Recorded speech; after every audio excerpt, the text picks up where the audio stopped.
Let us pray.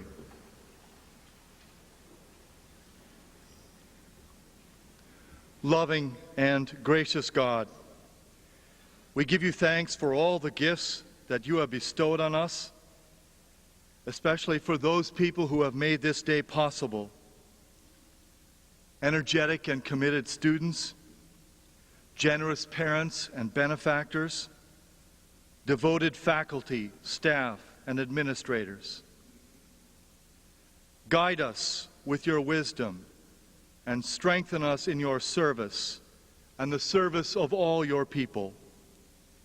We ask this through Jesus, our risen and ascended Lord, who lives and reigns with you and the Holy Spirit, one God forever and ever. Amen. Please be seated.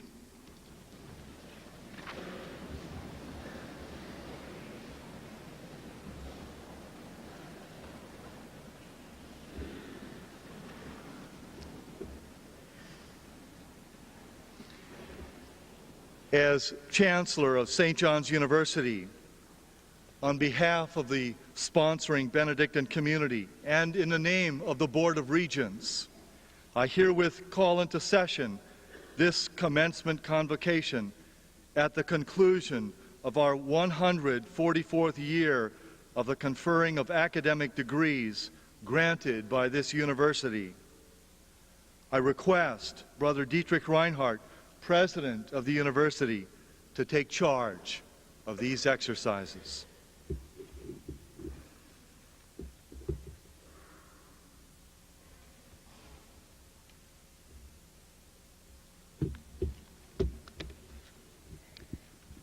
This is a day of glad and joyful celebration. St. John's University has kept this day each spring since its founding before the Civil War.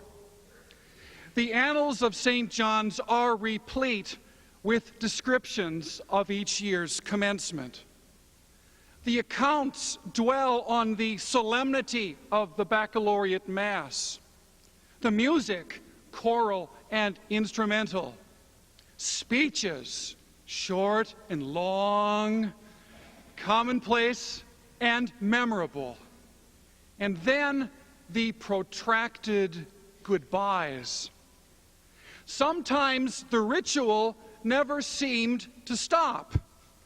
That was the case 100 years ago in 1901, when the services began at 6 o'clock in the morning and paused a little before noon.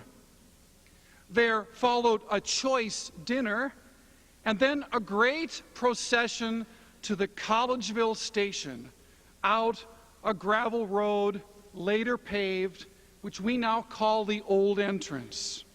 The procession was led by waving banners and flying streamers, accompanied by the martial sounds of the drum and fife. After treading its way through the woods for a mile, the procession ended at the Collegeville station, where graduates and their families boarded a special Great Northern train, decked out in the St. John's colors. Then, to the continued sound of fife and drums, the train pulled out of the station, and the crowd kept cheering until the very last car rolled out of sight.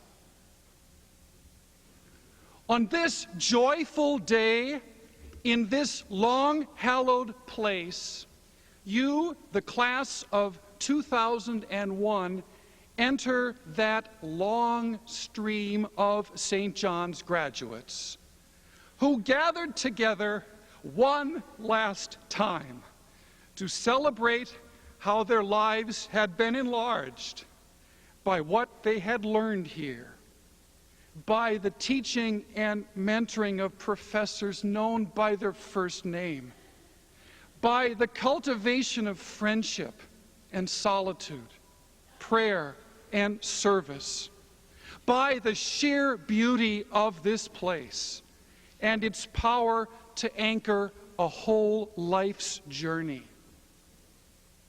We join together in a ritual that places us outside time a bit, so that we can all concentrate our minds upon this remembered earth, shaped so indelibly by lives lived together in community the last 4 years. The ritual of commencement brings before us, for a brief moment, the habits of mind, the capacity for wonder, the inbreaking of truth, which result from the great, amiable conversation of ideas, which is at the heart of this Catholic and Benedictine liberal arts community. Scarcely any of us will remember much about this event at all, but it will live on. It will live on in our deepest selves, where the deepest truths of our lives are strong and powerful. It is fitting that we now enter into the heart of this commencement with the address by a member of the graduating class who has been chosen by his classmates. Please join me in welcoming Mr. Joe Tingley.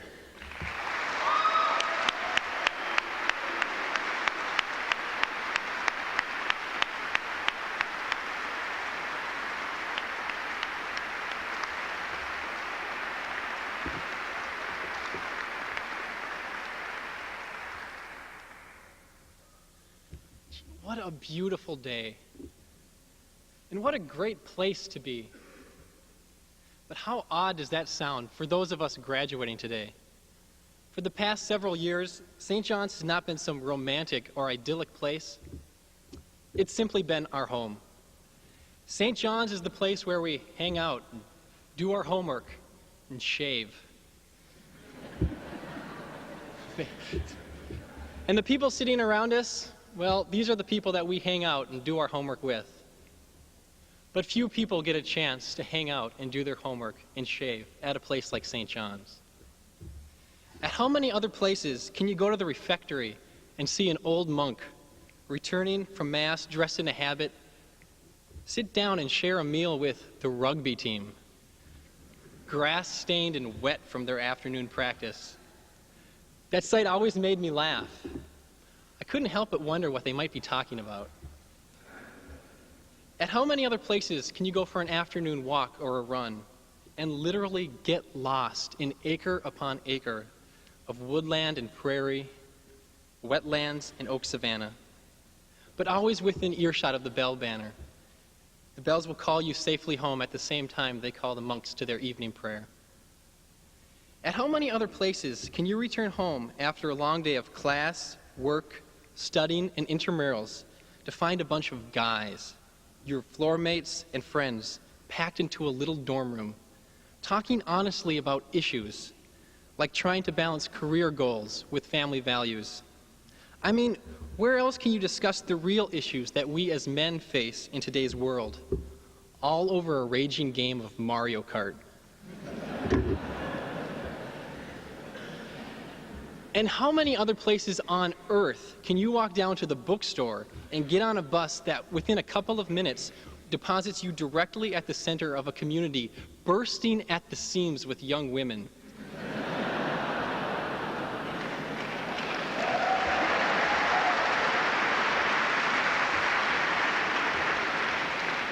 These women have become our best friends, our intellectual and professional peers, and for some of us, our spouses.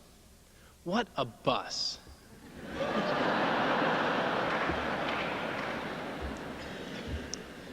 So taking all of this into consideration and looking back over my past 4 years at St. John's, I guess I really only have one thing to add. I wish I never went to St. John's. How much easier would my life have been had I never taken one step onto this campus? How blissful would my life be had I never met these professors and the monks and you, the students? It was you, the professors, who are to blame for the difficulty in my life. Because from the very first to the very last assignment, you insisted that life was not black and white. You actually required us to study and defend positions that seemed quite wrong and useless. The wrong answer for you was the one that failed to challenge one's perspective and understand other positions. You professors had the nerve to come into an all-guys school and make us hear the voice of women.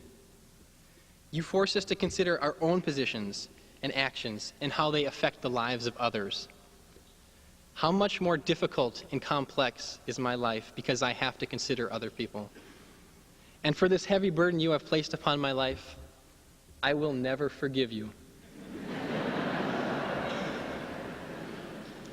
And how much more demanding is my life because of you, the monks, whose very lives, dedicated to spiritual and community growth, turn on its head everything for which our culture of comfort, success, convenience, and individuality stands, whose world of simplicity, spirit, and community is untimely proof that there is another way to live. Now when I hear people remark that, sure, things in our society aren't perfect, but that's just the way life is, I can only shake my head and say, how much easier would life be if that were true? But the burden you, the professors and monks, added to my life pales in comparison to the challenge put forth by you, the students, because it was you who taught me how to love. I realize the risk one takes in talking about love to a group of young men, and so do you. That's why in all your acts of charity and friendship, you never once used the word love. No, we needed a much safer and cooler word. So when you were walking around campus and smiled at or greeted everyone, even people you didn't know, an act that surprises guests and newcomers and at any other place would be perceived as love? Nah, here, that's just cool. And in the dorms, where you became friends with people different from you, people you never would have hung out with in high school, that was cool. When you planned all year to spend your 1 week of vacation time learning about and helping others in Catholic worker houses and food shelters all across the country, that was pretty cool. When you stood together with your friends and classmates in times of great misfortune, like the death or unfortunate injury of a loved one, it was really sweet, guys. That was cool.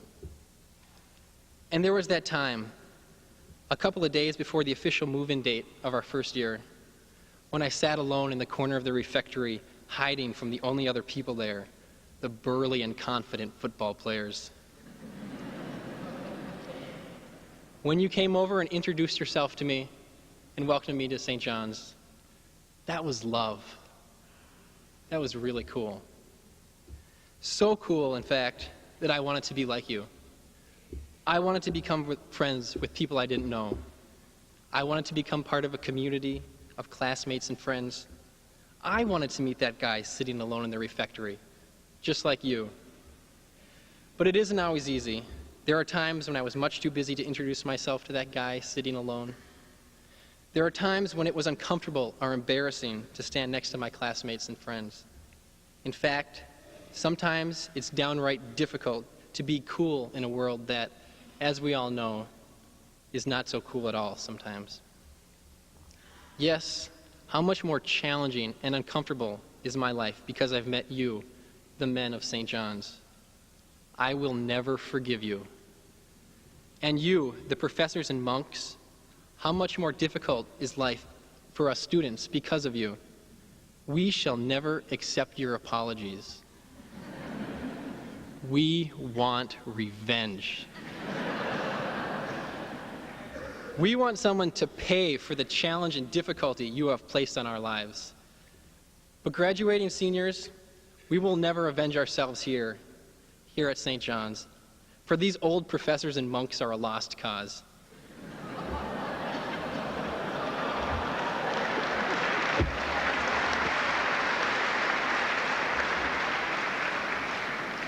Rather, let's seek our revenge out in the world.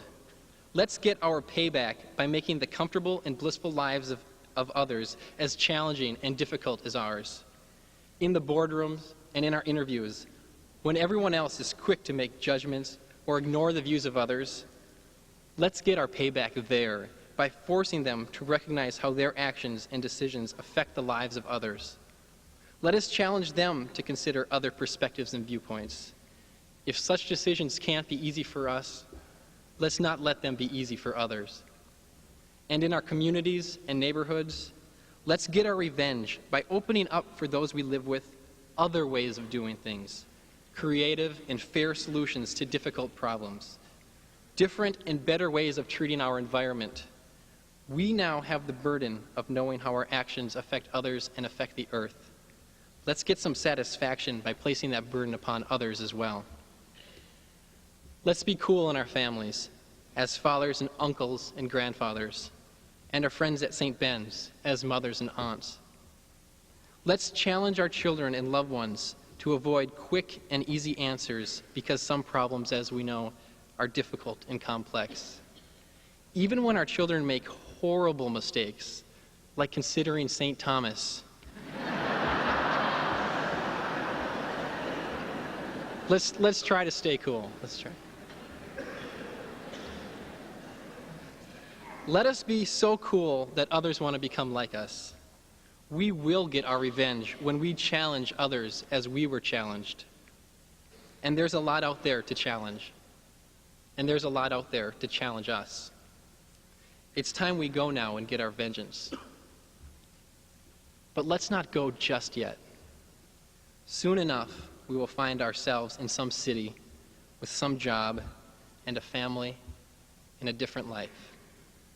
Tomorrow you will wake up and find yourself in a different home. You will shave in a different sink and tell your jokes to different people. The next time you look up, you might find yourself with a couple extra pounds and a couple extra mortgages. And you'll trip across pictures and memories of your college years and of today, and you'll remember how good it was. But as much as today is about going out into the world and making new homes, right now, and for the last time, you are still in this home. Soon enough, this home will be a fond memory and a great picture, but not today. Now we are here, and now we are together. So today, let us live out our pictures and laugh in our future memories. Surely we look forward to tomorrow and how good it will be. But we are all friends, and we'll miss each other. So let us live now and celebrate together how good this is. Yeah, what a beautiful day. And what a great place to be. But how odd does that sound for those of us graduating today? Because soon we will be called by name and sent out into the world. So good luck, God bless, get your revenge, and be cool. Be very cool.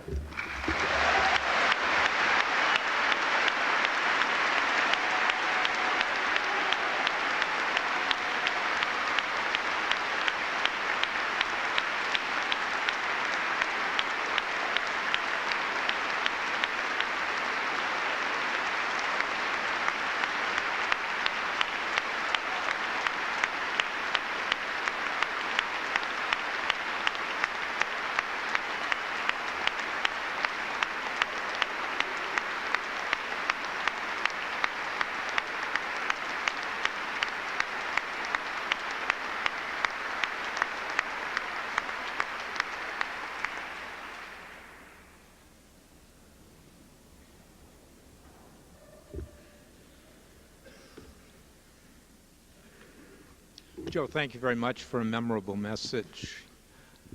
Fred, would you stand, please? It's my privilege this afternoon to present to you Fred de Sam Lazaro for the degree Doctor of Laws honoris causa. Fred de Sam Lazaro, whether it's happening in Rwanda, KwaZulu-Natal, Banja Luka, or on Lake Street, Minneapolis, we have come to rely on you for the story that the others won't cover, to go where the others don't go. And from you, we know we will get the whole story. We will be enlightened, not simply updated.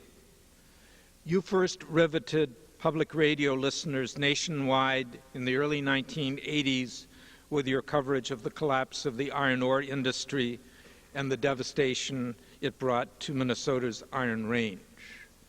We have been eagerly listening, and when you moved to the NewsHour with Jim Lehrer, watching ever since. While most national media ignore Africa, you went there to bring us the horrifying story of the AIDS epidemic in South Africa and to examine it in all its complexity. You did not simply recite the appalling statistics. You also spoke to the dying villagers, the exhausted doctors, the baffled public health workers, the overwhelmed church workers, and the frustrated political leaders. Bosnia and its plight has become no more than a fleeting headline on most news shows, but you went there to tell us the story of a torn and tired people struggling to go forward in the aftermath of war. We see the Muslim whose village was destroyed by Christian soldiers. We also meet the Christian in the neighboring village whose brother was killed by Muslim forces. You do not bring us any easy answers. You do give us the opportunity to fully understand the questions. You invite us to see into the heart of our times with intelligence, compassion, and cultural sensitivity. In doing this, you strengthen our capacity to create peace, justice, and understanding in our world. For bringing us the whole story, St. John's University recognizes you with gratitude and confers upon you, Fred de Sam Lazaro, the Doctor of Laws honoris causa on this, the 27th day of May, 2001.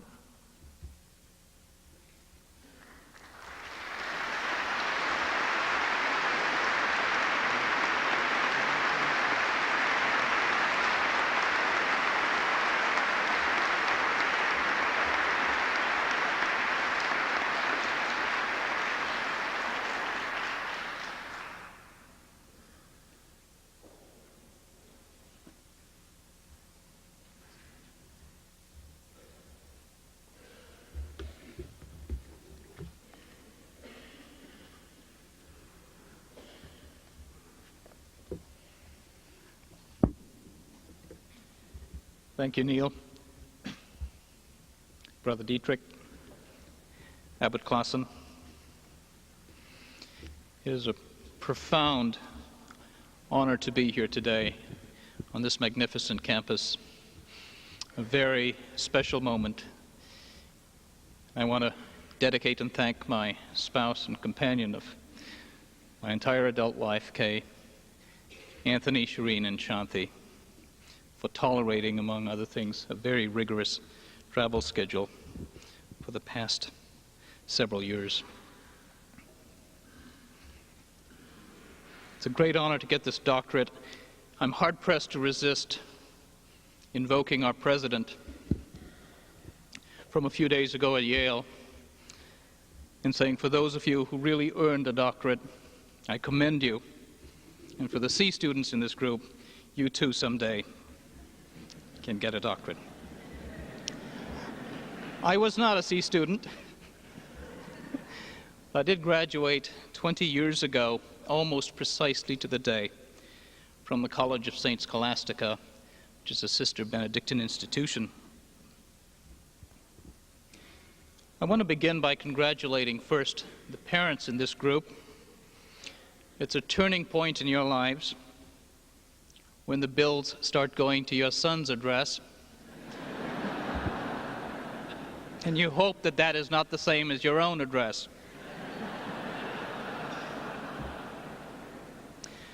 Congratulations also, of course, to you graduates who are probably becoming familiarized with your Aunt Sally May, that is. You'll be getting a proposition in the mail which will offer to extend your student loans over a period of 10 years. Smaller monthly payments, but 10 years. And it's sobering to me that it's been 10 years since I settled with Sally Mae. 20 years. I must tell you, I don't remember much from the commencement speech 20 years ago. I, in fact, don't even remember who it was who spoke to us. I do remember the youthful energy, the idealism, the anxiety, the hormones that were seldom understood, sometimes out of control. I can tell you 20 years down the line, you feel you can control your hormones. You do understand them better. You just can't find them very frequently.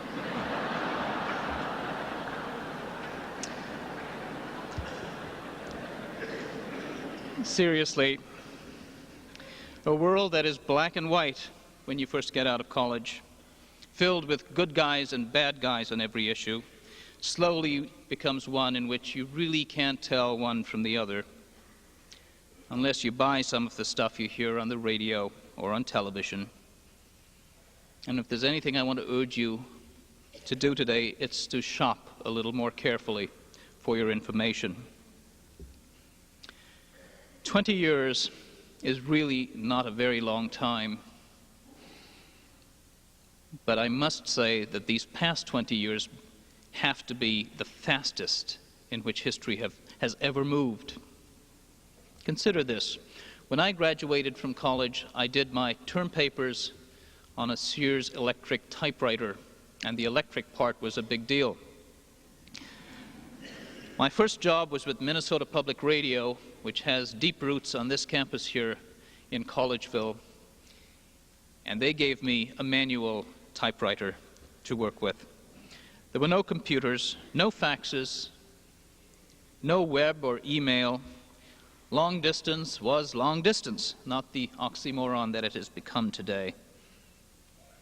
Technology has shrunk this world incredibly, and this really came back to me a few weeks ago in Dakar, Senegal, where I was with your esteemed Professor Nick Hayes, looking one evening for sex workers.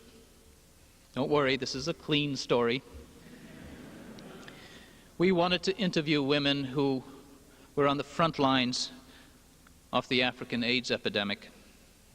And one of the first questions we were asked, as we always are in places like Africa and India, whether the broadcast would be seen in their countries. They obviously don't want this.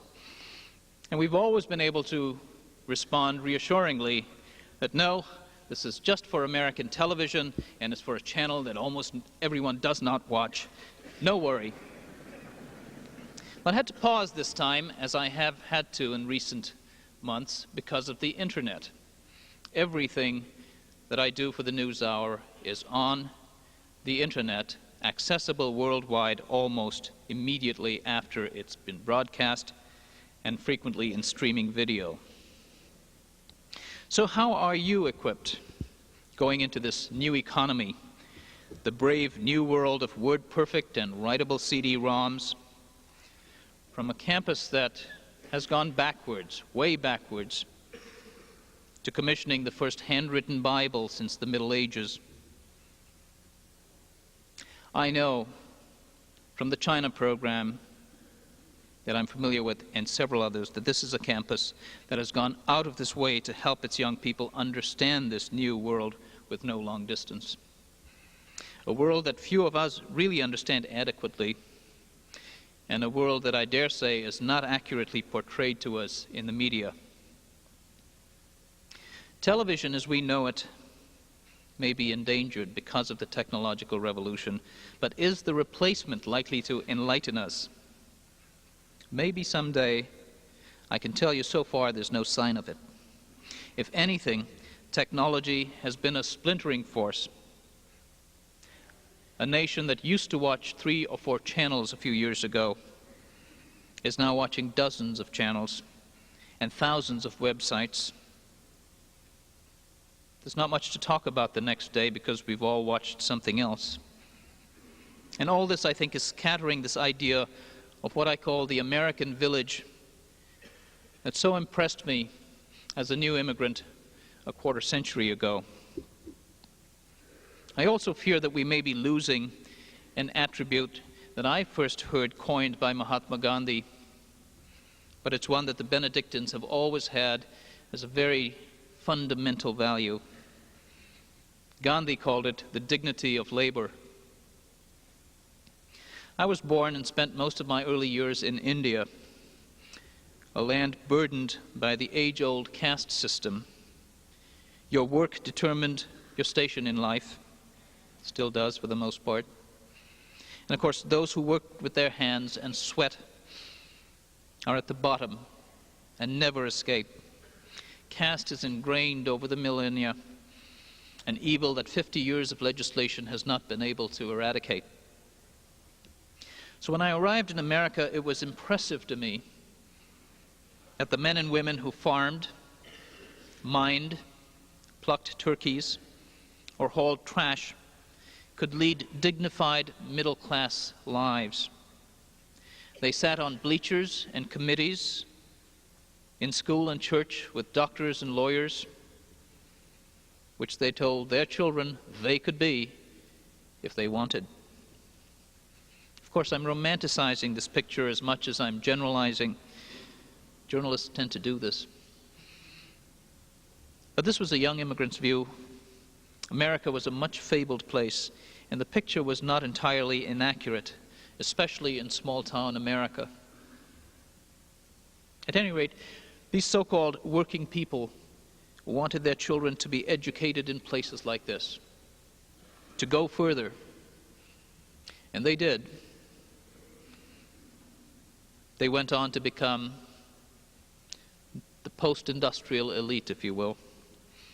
And they began moving into suburbs, looking for that small-town community that they remembered from their childhood, seeking open space, tranquility, and an escape from the problems that could be watched from a safe distance on the television at night. Arguably, they got much farther away from that village. They began living in homes tightly clustered by price, little or nothing available for folks who could only rent. The people who pluck turkeys and slaughter hogs now live far away, geographically and culturally. They are not like us anymore. They are not a part of us, like they used to be a generation or two ago. They are immigrants. I can't tell you how many letters, emails, and calls we get every time we run a broadcast about this subject, about immigrants who don't want to assimilate or learn English, who drain the public trough, who are a burden on taxpayers, who carry false papers, who worship false gods. What you hear very seldom is that Minnesota would not have a meatpacking industry or a poultry industry, the backbone of the rural economy of the state, without immigrant labor. There would not be health care in many small towns in America without immigrant doctors. I invite you to drive down Lake Street in Minneapolis or University in St. Paul to see this resurrection of communities that were left for dead. Illegal immigrants? Why not put one or two employers in jail for hiring illegals? That'd stop the practice in a hurry. The answer is these people may just be needed to work because there's no one else left to do it. Now, I don't want to leave you with the wrong impression that I'm calling for more immigration or less immigration. Rather, we should be talking about this issue at several levels. How many people can this country afford to take in? Who should they be? Where should they live? How should we prepare the immigrants and their host communities? Should we change family reunification rules that allow relatives of immigrants to come in when the nature of the American family itself is changing? What do we owe a poor nation from whence come the most talented people? There are 33,000 doctors of Indian origin practicing in the United States today. educated in India, and you have some idea of what a medical education costs. You see, it's difficult to find good guys and bad guys on the subject of immigration, and I could have picked any number of issues. But there never is a shortage of fingers pointed. Where is the reasoned dialogue on these issues? On talk radio? Local television news? I don't see it. Did you know that 70% of all news stories on local television are less than 1 minute long? 16% are 2 minutes long. I'm not even talking about what's in these stories. Yet studies show that that's where most of us are getting our information.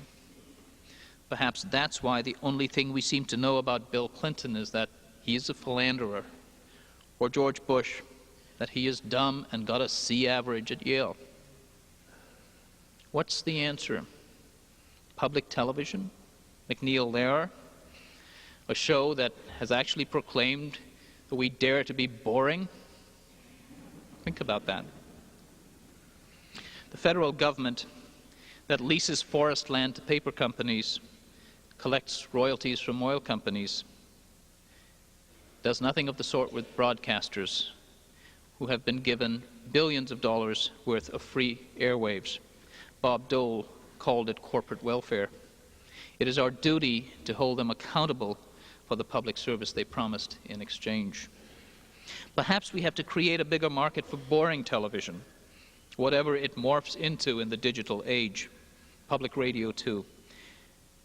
I hope that I can invite you to watch, to listen, before jumping to your reasoned conclusions, to not buy what you hear without making sure you've heard all sides of the issue, to understand the public policy issues of this day, however boring they seem. Trust me, it's like many vegetables you probably hated as a child, but got to love at St. John's. I hated fish as a child. My favorite food today is sushi. And it didn't take 20 years to get there.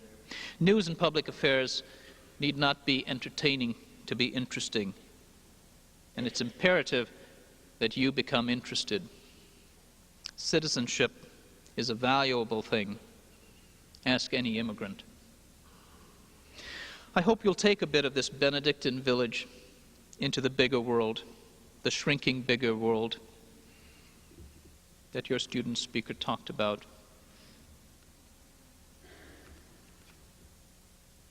To broaden the idea of the village, to recognize those on the margins, whether they pluck your Thanksgiving turkey in Pelican Rapids, Minnesota, or ply the streets of Dakar, Senegal, reduced to the indignity of prostitution to survive. Prostitution that forces many young women to take unimaginable risks, like accepting an invitation from 4 middle-aged foreign men to a hotel room at 2 a.m. for a TV interview. I'm sure they thought that we were just looking to wake up those hormones until they got to the hotel and discovered that there really was a camera set up with lights and sound. I'm sure they wondered, what are these men up to? Would this be seen by people they knew? Will my mother see this on television? Asked one of the women. Very, very unlikely, I replied at first. The NewsHour does not have much of a following in West Africa, internet or no internet. They clearly were unconvinced. And I realized quickly that they would never, ever understand my world in American television. And I decided that this was no way to learn about their world. They offered to share their stories for more money than the lost wages that we offered to compensate them for. It was a cold, risk-based calculation. They didn't trust us, and so it would cost a bit more. Just a perfectly wonderful capitalist idea for a globalized world. But I told them to leave. I have never interviewed anyone whose trust I did not have. And I'm thankful to have a value system profoundly shaped by Benedictines, and to be able to work on a program that allows me this luxury. I'm not sure what I would have done if I had an editor asking me to bring back a juicy story featuring two beautiful, attractive young women. These two young women had morphed very quickly, in my eyes, from street prostitutes to young women not unlike my own daughter, young women who, but for an accident of birth, could well have been in the graduating class at St. Ben's this year. I want to end by urging you to not forget this place, and you've already been urged very eloquently to not forget this place. No matter how far you travel, I do hope it will be far.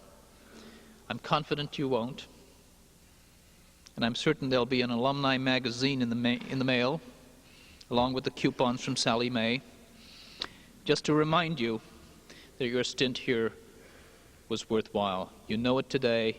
I hope you'll keep coming back here to visit. Thank you very much. All the best.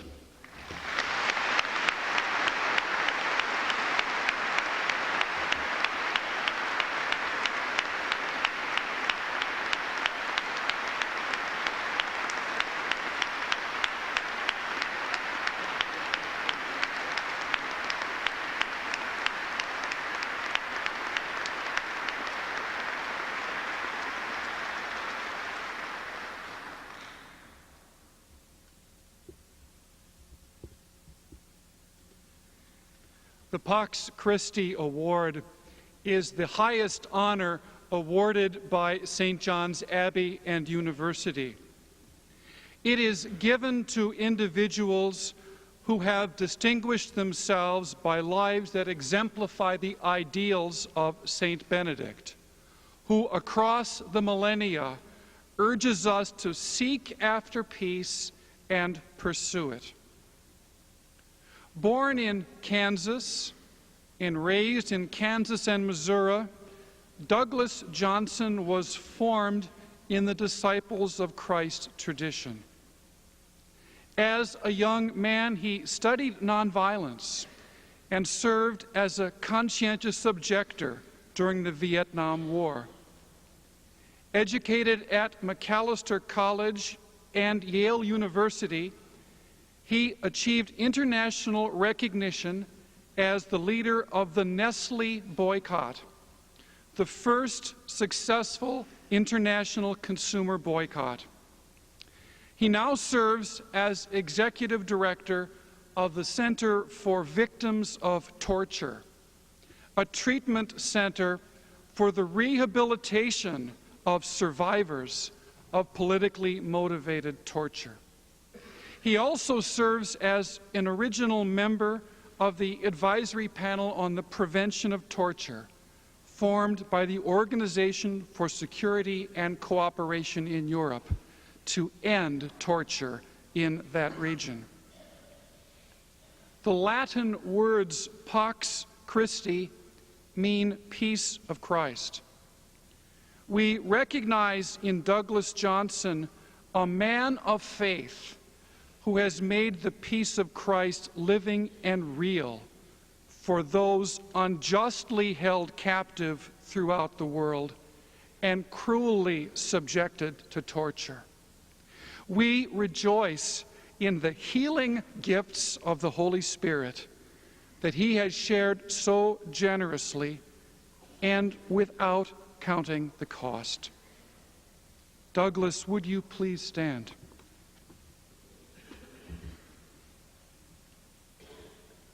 Douglas Johnson, you offer the world a new telling of the ancient story of David and Goliath. You give us a new David, David without a slingshot, without a stone, but a David who calls Goliath to account nonetheless.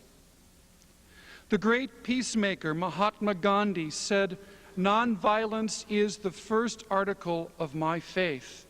It is also the last article of my creed."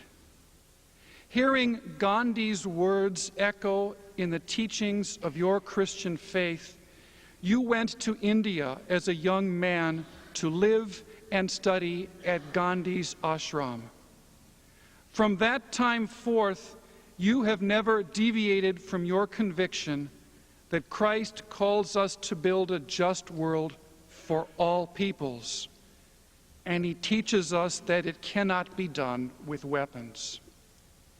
You directed the Third World Institute at the Newman Center at the University of Minnesota for 7 years, studying the aspirations of the people of the developing world and giving them a voice at the council tables of the powerful.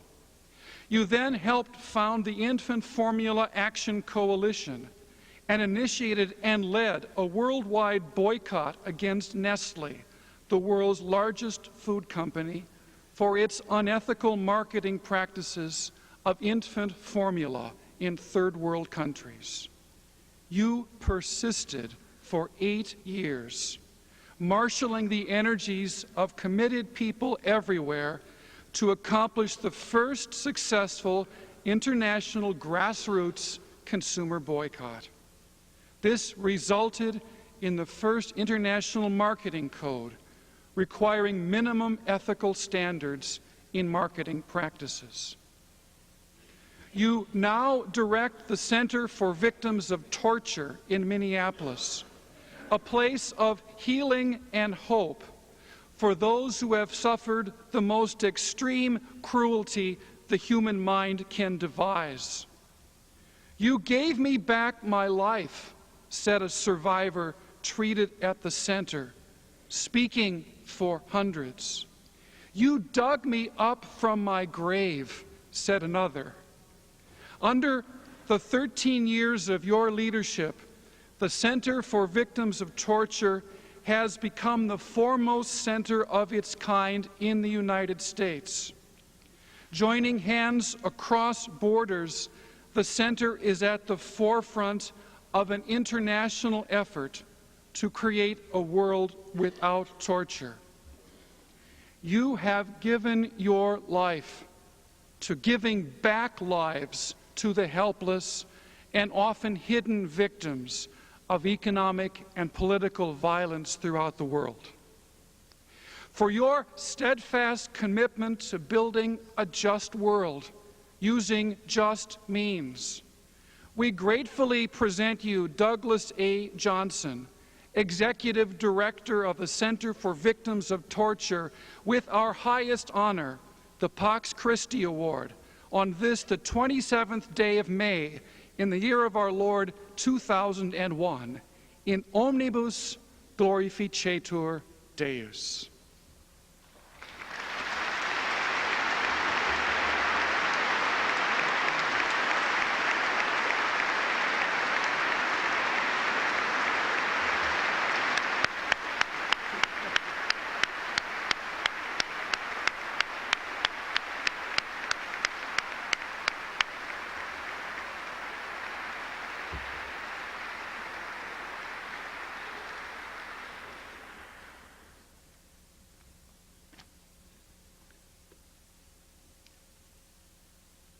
I'd like to start by urging everyone to have a good cough, please. Thank you. Thank you, Brother Dietrich, Abbot John, members of the Abbey of St. John, of the Board of Regents, the faculty and students. I'm very touched to receive this award from a community whose values and commitments I so highly esteem. What sustains one's work is both complex and simple. I believe in the power of ideas to transform our world for the good and also for the bad. But ideas have to be put into action to have an effect. We each need a circle of support to help us put our ideas into action. My family, and especially my wife, Catherine Sickink, has helped to sustain me in my work, and I thank her. I thank them. The intelligence and commitment of the staff at the center also makes each day a new opportunity, and I thank them for the privilege of working with them. Each graduate here today has your own circle of family and friends. You will need them to sustain you on your journey. A couple of months ago, Catherine and I went to Guatemala in order to pursue our separate work, but also to introduce our two sons to a country that we loved very much. It was positive, but both were very disturbed by the poverty and especially the hunger of the children. It frightened, it saddened them. I realized through their eyes that I had become inured to the feeling of being assaulted by poverty, and that some of this was a callus that I had formed over my consciousness to keep myself from discomfort. That discomfort may well be a very natural reaction to the ugliness of poverty, the ugliness of hunger, the frightening nature of torture, the inhumanity of war.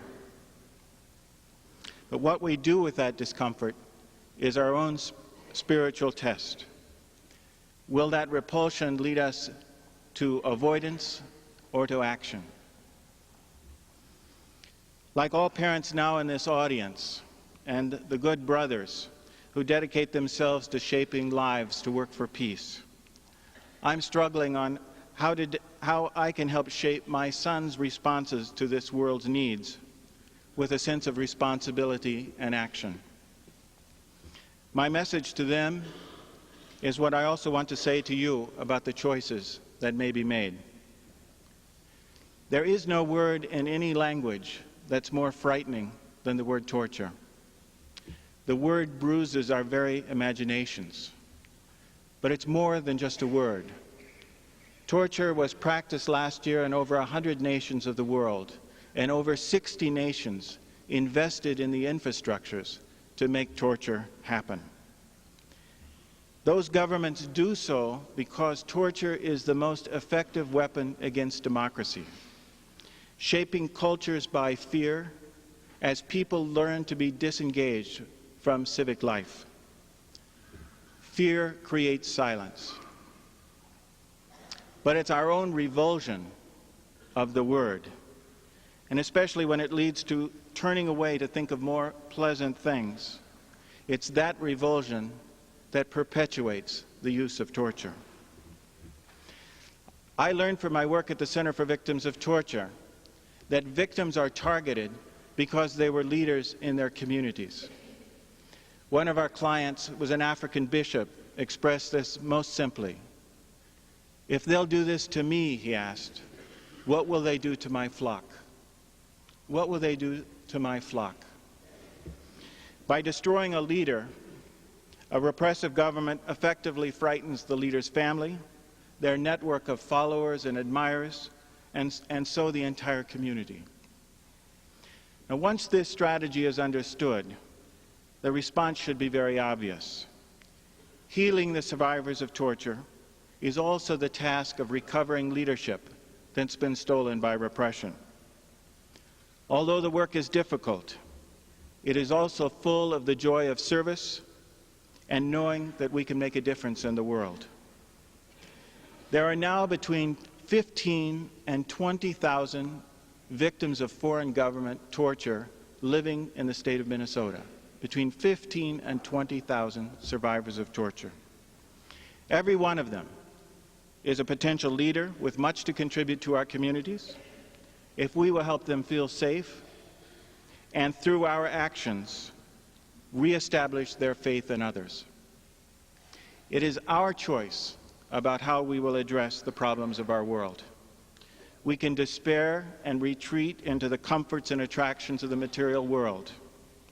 It is a relief to get a job, to get a good salary, to start paying student loans off.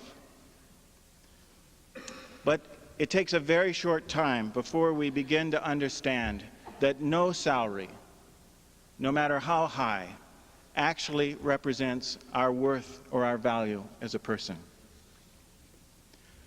Or we can see these situations as an opportunity to act and to serve others. By giving hope to others, we find hope for ourselves. Your graduation today need not be the end of your experiences of deep community. Look for a job that attracts people that you admire, that challenges you to learn, and that gives you an opportunity to serve others. And you will find a life that you love. That is the joy I wish for my two very fine sons. And that's also the joy I wish to you. Thank you.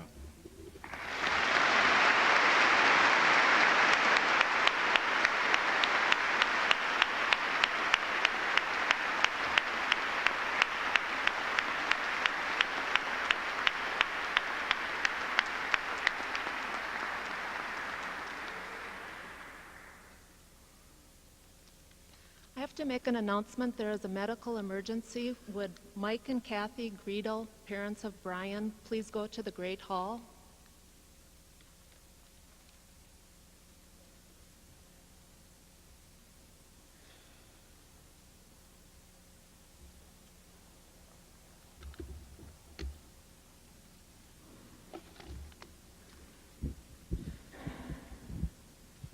Let's all say a prayer for whatever's going on, huh?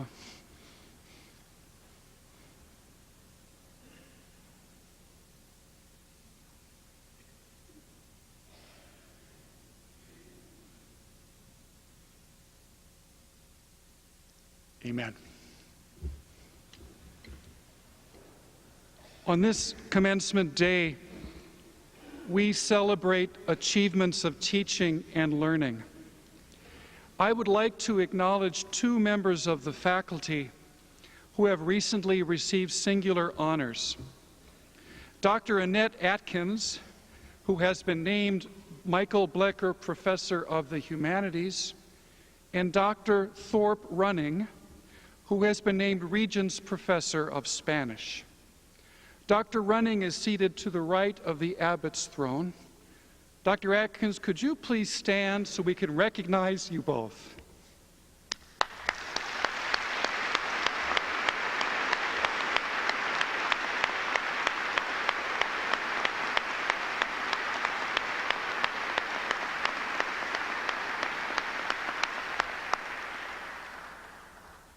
I also would like to take this occasion to recognize two long-serving and generous members of the executive administration who are retiring at the end of this academic year. Mr. Michael White, Director of Financial Aid, who has served at St. John's for 26 years, and Mr. Warren Jansen, Vice President for Administrative Services, who has served for 34 years. I also want to thank Dr. Neil Thorburn, who has served as Interim Provost for Academic Affairs these past 2 years and will be leaving our campuses the better for his good and generous service. I invite each of these administrators to stand so we can recognize them.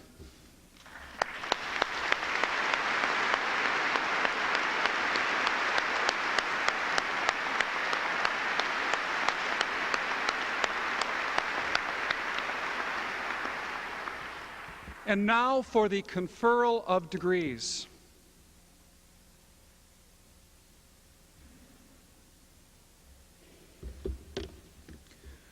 Will the candidates for the degrees of Master of Arts and Master of Divinity please rise?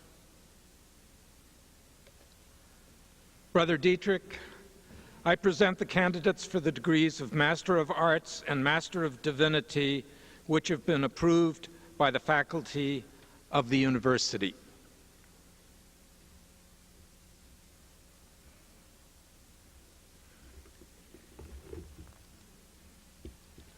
By virtue of the authority committed to me, I confer upon you the degrees of Master of Arts and Master of Divinity, which have been approved by the faculty of the university and for which you have been recommended.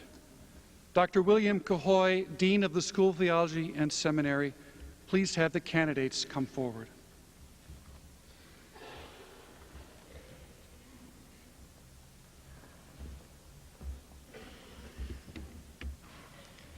The degree of Master of Divinity is conferred upon Virginia Bernauer Stillwell from Plymouth, Minnesota.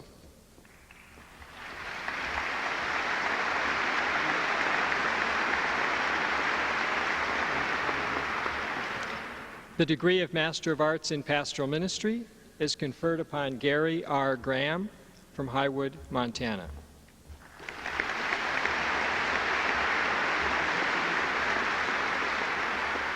The degree of Master of Arts in Liturgical Studies is conferred upon Galen C. Knutson from Burnsville, Minnesota.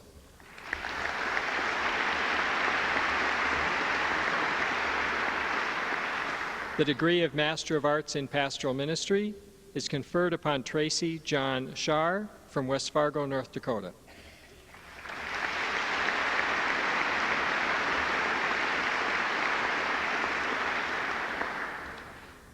The degree of Master of Arts in Theology with a concentration in liturgy is conferred upon J. R. Stymack from Great Falls, Montana.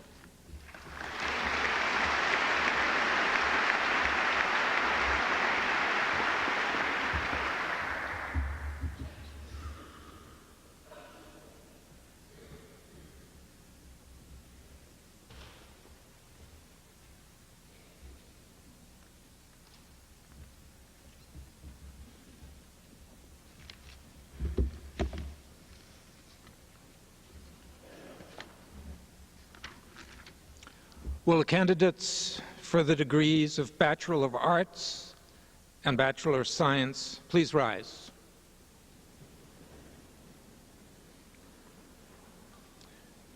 Brother Dietrich, I present the candidates for the degrees of Bachelor of Arts and Bachelor of Science who have been approved by the faculty of St. John's University and the College of St. Benedict.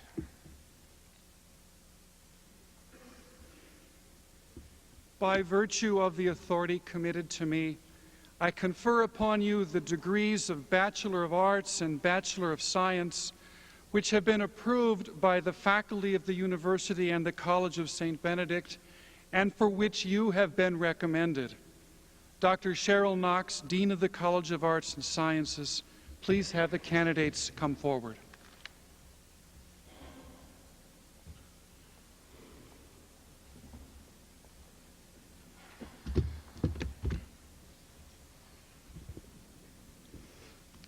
Students, you may now be seated. The marshals will direct each row of graduates to rise and come forward for your diplomas as needed. Family and friends, I ask that you hold your applause until all diplomas are awarded, or we'll be here until Tuesday. Before I begin reading the names of graduates, I would like to recognize two families in memory of their sons who would have graduated with this class. Timothy and Patricia Babineau, in memory of their son Timothy John Babineau, and David and Margaret Randall, in memory of their son Patrick David Randall. Candidates for the degree of Bachelor of Arts, summa cum laude. Mark Eldon Berglund. Todd Christopher Blumhofer. Adam Robert Briggle. Christopher Edward Francis Chams. Jeffrey Michael Freihammer, all college honors with distinction in English. Michael Stephen Halverson.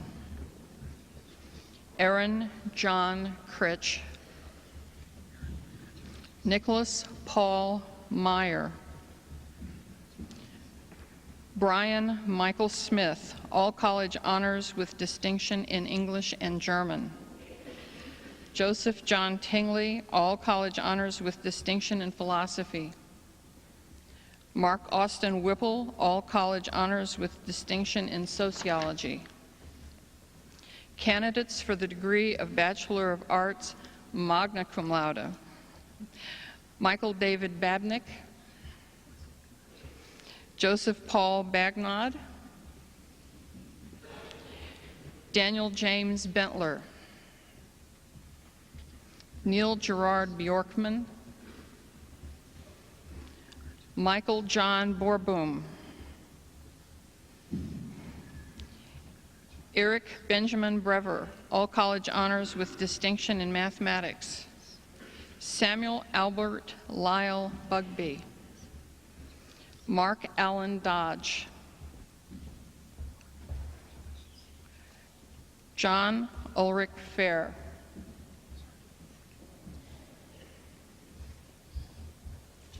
Sean Thomas Flannery. Nicholas Andrew Gary. Aaron Benjamin Johnson. Daniel Richard Kadrlik. John Thomas Knapp.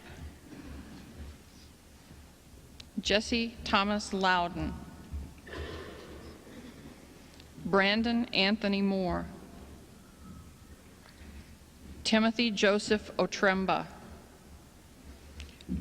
Joshua Raymond Otto. Justin Damian Pigish, all college honors. Jeremy John Rigg. John McCambridge Scott. Jesse Daniel Spates. Matthew John Stockinger. Jeremiah Joseph Tischletter, all college honors with distinction in theater. Kenneth Michael Vernig. David Paul Weber, all college honors with distinction in economics. Todd Joel Weinhold. Mark Elias Wohl. Craig Allen Zwiefelhofer.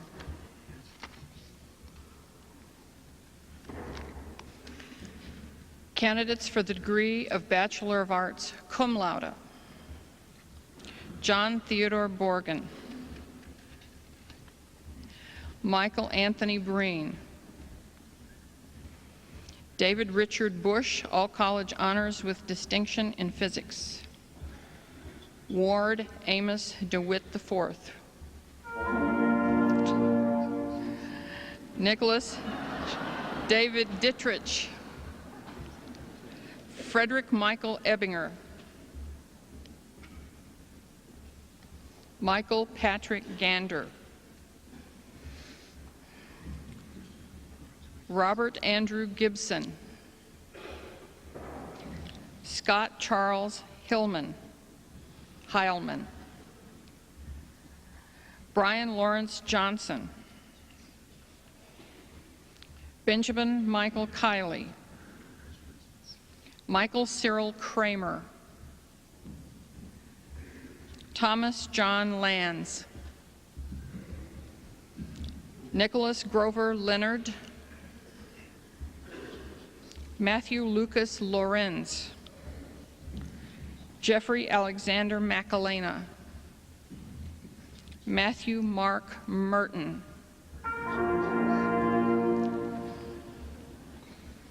Alexander Edward Metler. Mark Peter Mudrinich. Dorian Philip Nelson. Andrew Peter Oman. Thomas Glenn Piersma. Travis Donald Radel. Joseph Anthony Rotundi. Nathan Eugene Schultz.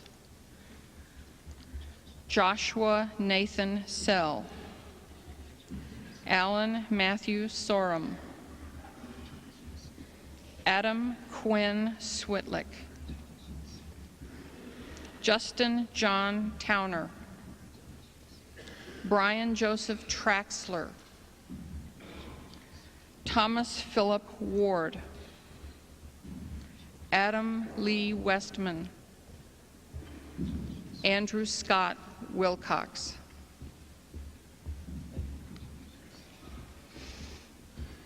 Will the candidates for the degree of Bachelor of Science please come forward? Patrick John Murray. Sean Patrick Murray. Stephen Paul Schmelzer.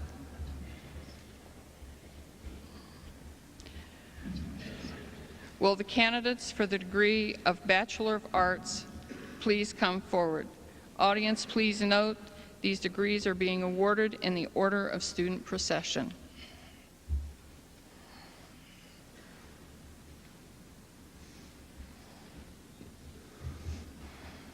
David Paul Ingham. Matthew Corbett Foley. Patrick Gary Bodiger. Patrick Joseph Malley. Michael T. Henry. Joshua John Schneider. Jason J. Thielen. James Luke Mitchell. Dustin Michael Tiemann. Lor Ning Lee. Blair Thomas Hovell. Gabriel William Halsey. Daniel Joseph Berendez. Mark Philip Kettleson. Daniel John Stepnick. Harold Walter Schultz III. Peter August Thompson Carlson. Thomas Finnegan Ziegler. Joshua Raymond LeClaire. Gus Kellum. Jacob Andrew Evans. Joshua Evans. Charles Gordon Bublitz. Jason James Thompson. Michael John Phelan. Stephen Vincent Luce. Ryan Lee Wagner. Bradley Adam Lynch. Kent Michael Knudsen. Todd David Larson. Troy Gregory Bigalki. Ryan Joseph Dusha. Christopher John Nordman. Brian Douglas Kraus. David Glenn Mayer. David John Stry. John Vincent Jones. Joseph Galvin. Jeffrey Allen McGrath. Ryan Patrick Kelly. Timothy Adam Finau. James Brian Berg. Eric Ronald Goodman. Christopher John Sudbeck. Brian W. Rose. Joseph Jacob Kuzma. Michael Aaron Hoberger. Jason Dietrich. Timothy Roy Bowman. Joseph Charles Nelson. Eric Daniel Hansen. Adam Louis Probelski. Nicholas Timke. Paul Daniel Hatefield. Mark Joseph Kellen. Macario T. Johnson. Kendrick Lerone McPhee. Ryan M. Lamsey. Aaron John Fulton. Andrew John Mesna. Joseph Frederick Beckman. Jeffrey Meade Stryer. Andrew Lee Loso. Sean Clifford Hermans, distinction in physics and mathematics. Jason A. Bartos. Travis John Dozensky. Michael Wallace Kunkel. James Mason Schnock. Paul Joseph Van Overbeek. Nicholas John Schicker. Robert John Schmidt. Gunnar Michael Christopher. Jason Michael Snowbrick. Robert Michael Spitzley. Nicholas Ryan Paul. David Michael Kren.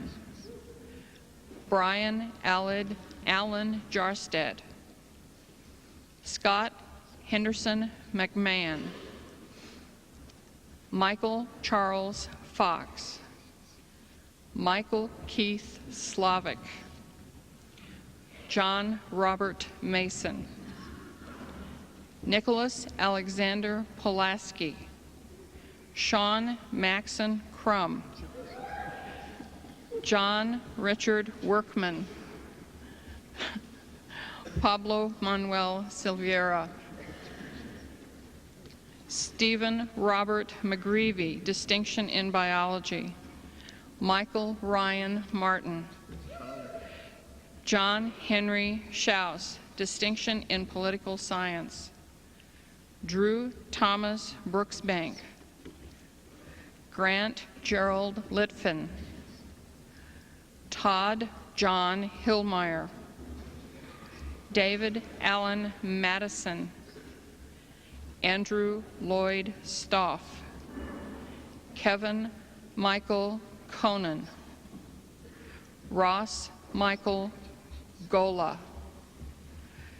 Jess John Asmussen, Kevin Thomas Smith, Eric Joseph Siss, Ryan Christopher Sawatsky, Brian Joseph Roars, Michael P. Senna, John Alvarez Powell, Ryan Patrick Kelly, Daniel Thomas Daly, Donald Francis Scheibel, Jacob Harrison Brooks, Michael John Moylanen, Samuel John Groby, Lance Allen Groby, Adam Michael Lutz,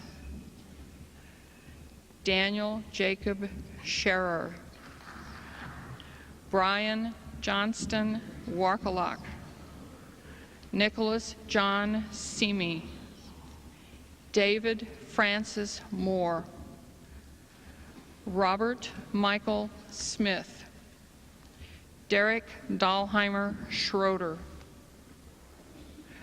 Ryan James Tritz, Michael Robert Rose, Christopher Greer Salvato, Matthew Roman Snowbrick, Kelly Allen Wynn, Christopher John Sheeran, Peter David Green, Douglas Reed Gribnow, Nathan Todd Peter Fesco, Daniel Michael Myers, Daniel Gerard Power, Kyle Roy Schloman, Gregory Joseph Smith, Jeffrey Michael Gassell, Joshua Ronald Kobow, Joseph Louis Catu, Matthew John Spaniel, Daniel Thomas Wellna, Nicholas James Rowland, Adam Jeremy Carter, John Paul Solomon, Christian Scott Filiaggi, Nathan Walter Caring, Christopher William Kampshoff, Distinction in Computer Science, Brian Daniel Tyson, Philip Joseph Ryan, Bradley L. Pilcher, Kyle Dolan Johnson, David William Brust, Arlen Brian Stark, Michael John Cronebush, Eric Cyril Fisher, David Thomas Hartley, Michael Zazada, Brian Charles Christian, Robert Justin Cliff, Matthew James Thompson, Chad Michael Preble, Michael John Carlson, Michael Paul Oman, Matthew Thomas McGovern, James Robert Kazrowski, Chad Matthew Capra,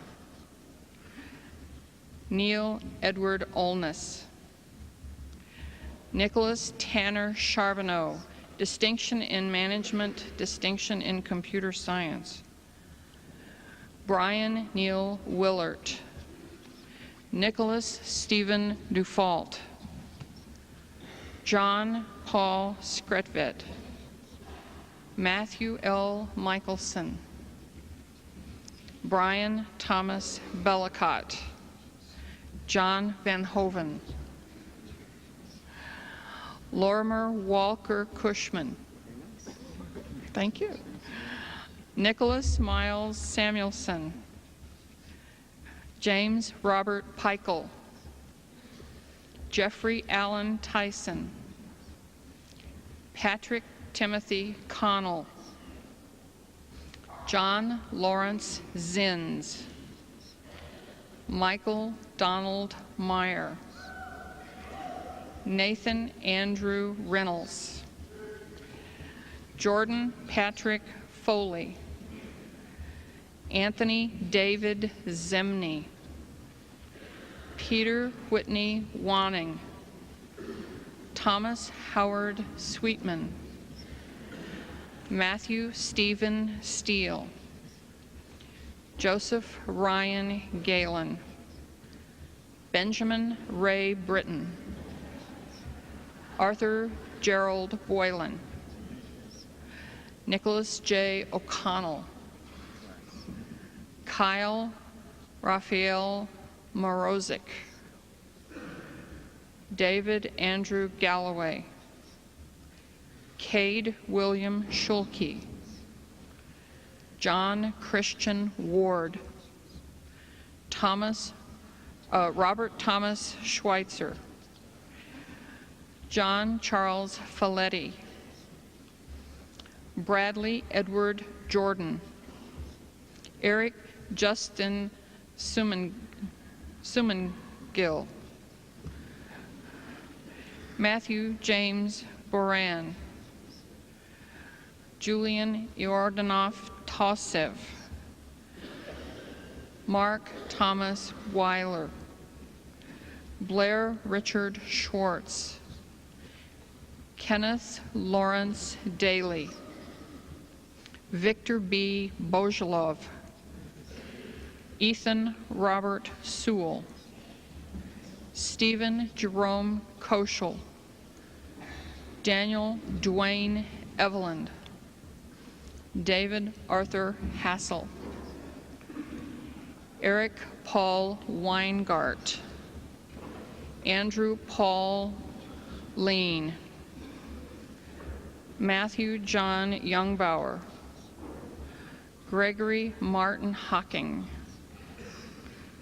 Eric Allen Tupy, Andrew J. Steffen, Timothy John Dahl, Brandon Michael Grakow, Brandon Michael Stender, Joshua David Moline, Michael John Temple, Matthew Moss Schenecker, Jason Peter Whittick, Christopher John Jacobson, Andrew Robert Case, Benjamin Thomas Grosick, Jeremy Christopher Pickwall, Joel David Towers, Jeremy John Forsell, Brad Allen Dingman, Joshua James Hart, Philip Robert Trier, Brian Joseph Zerbis, Peter Joseph Corcoran, Mark Nicholas Jerzak, Brandon George Novak, Timothy James Pahula, Alexander Stephen Wesley, Thomas John Linneman, Jeffrey Paul Swinson, Patrick James France, thank you, Patrick Lawrence Mack, Matthew Jeremiah Bradley, Christopher Myron Teal,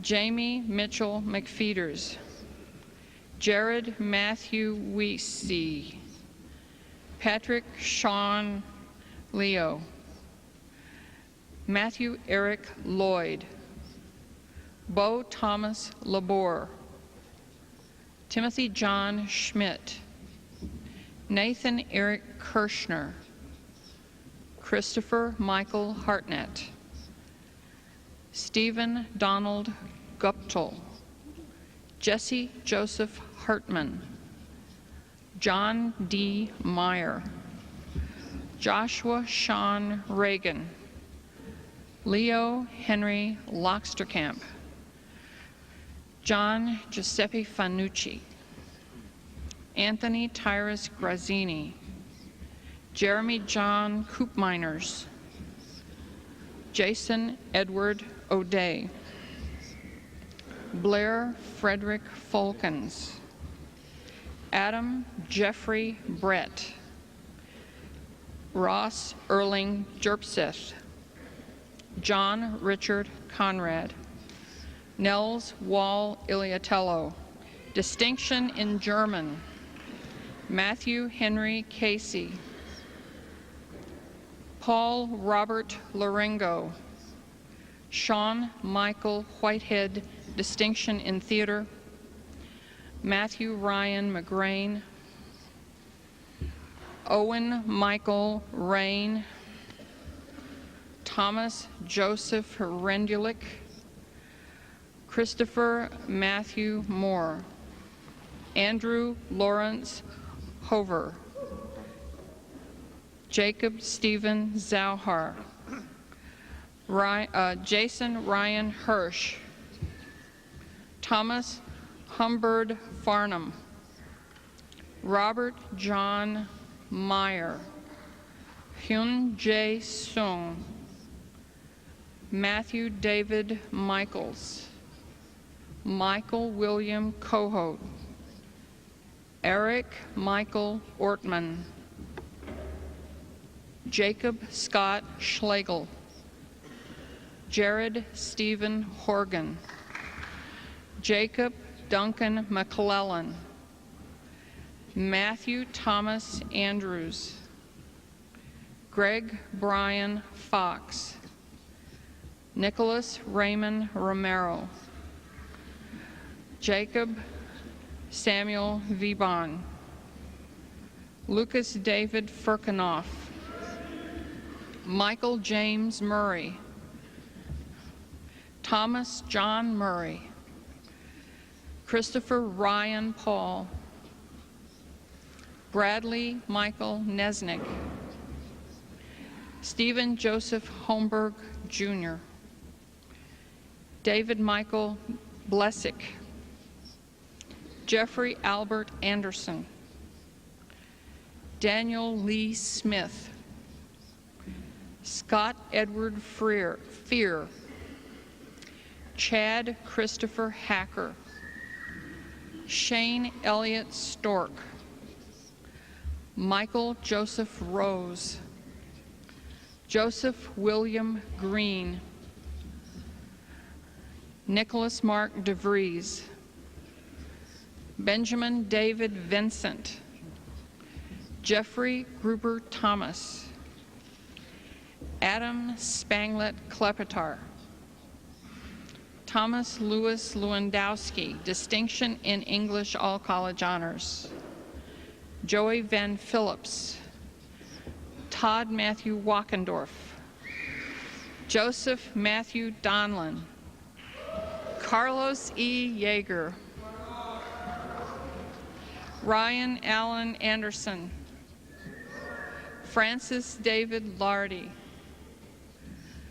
Nicholas James Zins, Matthew Arnold Thomas IV, Nicholas Matthew Saunders, yes, Timothy Richard Mazzina.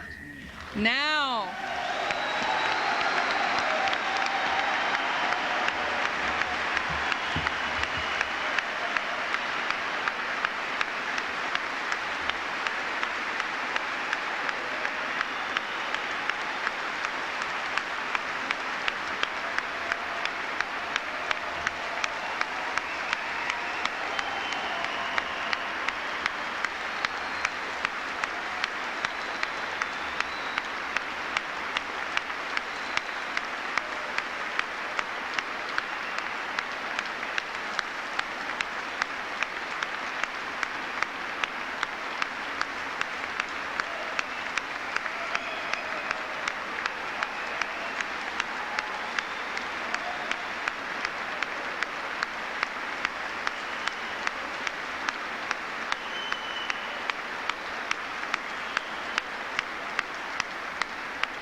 and now the senior ensemble, graduating members of the chamber choir and men's chorus, will sing the Alma Mater and Gaudiamus Igitur in arrangements by Dr. Axel Timer.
Before we leave this place, let us pay tribute once more to the people who have smiled the deepest and now and again shed a tear these last several hours.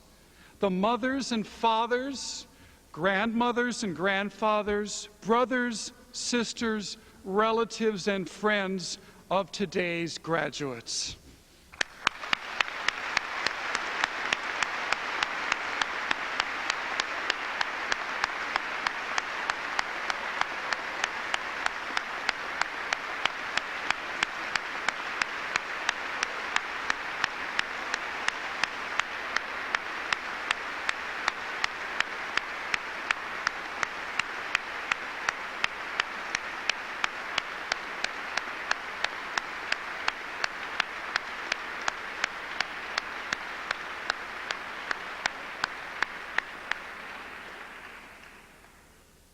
Thank you for all that you have done to make this day possible, and most especially for the love and support which have brought these graduates to this time of new beginnings. Let us also express our gratitude to the faculty and staff of St. John's University and their colleagues from the College of St. Benedict, who are assembled in the choir stalls behind this podium. There would be little to celebrate today without the wisdom, dedication, and generosity of this remarkable community of educators. Let us all give them a rousing round of applause.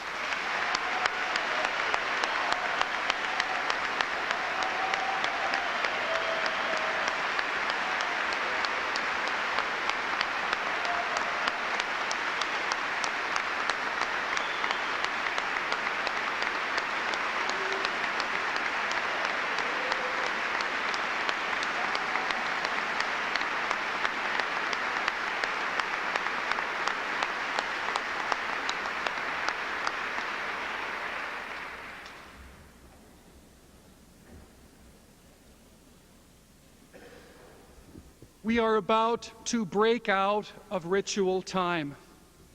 As we do so, let us put on the armor of light and enter anew into a world in great need of love and service, wisdom and justice, a world where the meaning of what we have celebrated will be an ever-present source of guidance and strength within. And now, before we go, we need a song and a blessing to send us on our way. Please stand.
Please bow your head and pray for God's blessing.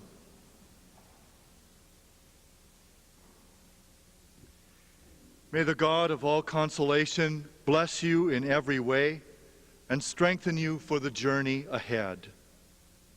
Amen. May you always walk in God's ways, knowing what is right and good. Amen. May God enrich you with the gifts of faith, hope, and love, so that what you do in this life will bring you to the happiness of everlasting life.